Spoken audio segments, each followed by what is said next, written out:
নতুন একটা ঘোষণাপত্র দিছে না সরকারের পক্ষ থেকে? সেই ঘোষণাপত্রে কি ৪৭ এর উল্লেখ আছে? নাই কিন্তু নাই।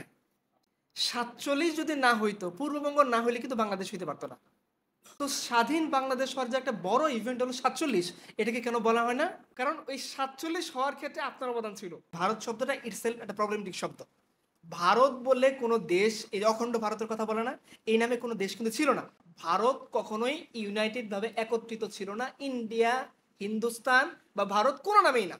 ফ্রি ওয়ার্ল্ডের একটা বই আছে, ইমাজিন হিন্দুইজম। রিচার্ড কিং এর একটা বই আছে, ব্রিল থেকে পাবলিশ করা। আবার রাউটলেজের একটা সিরিজ আছে এটার উপরে, তার ৩টা বইয়ের নাম বললাম, এটা একজন মুসলমানের লেখা না। তারা বলছে যে হিন্দু ধর্ম নামে বর্তমানে যেটা পাওয়া যায়, এইভাবে হিন্দু ধর্ম কখনোই ছিল না, এটা ইংরেজরা তৈরি করে দিছে। কিসের জন্য? হান্টারের কথাতে ফিরে যান। তাদের শাসনের সুবিধার্থে। কিসের সুবিধার্থে? যাতে ইজিলি তারা শাসন করতে পারে এবং তাদের শাসনের সপক্ষে শিক্ষিত খাদেমরা দাঁড়ায় যায়। শিক্ষিত কয়েকজন খাদেমের নাম এখন আমি তিলাওয়াত করিয়ে শুনিয়ে আপনাদেরকে। ১ নম্বর হলো রাজা রামমোহন রায়, দেবেন্দ্রনাথ ঠাকুর। ৩ নম্বর হলো কেশবচন্দ্র সেন, কেশব রামকৃষ্ণ পরমহংস, বিবেকানন্দ, ভূদেব মুখোপাধ্যায়, বঙ্কিমচন্দ্র চ্যাটার্জি। আর দুজনের নাম কমু না। শত শত কবিতা রবীন্দ্রনাথ লিখছেন, লেখেন নাই? শত শত উপন্যাস রবীন্দ্রনাথ লিখছেন, লিখেন নাই? গল্পগুচ্ছ রবীন্দ্রনাথ লিখছেন। কোথায় তিনি মুসলমান চরিত্র স্থান দিচ্ছেন? আছে?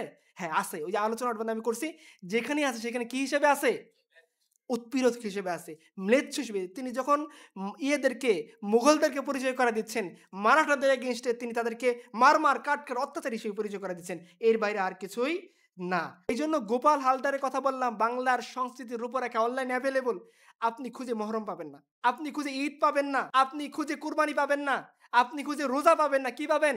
শুধু দুর্গা পাবেন, কালী পাবেন, সরস্বতী পাবেন, চৈত্র সংক্রান্তি পাবেন, চৈত্র মেলা পাবেন, পুষ মেলা পাবেন। কেন?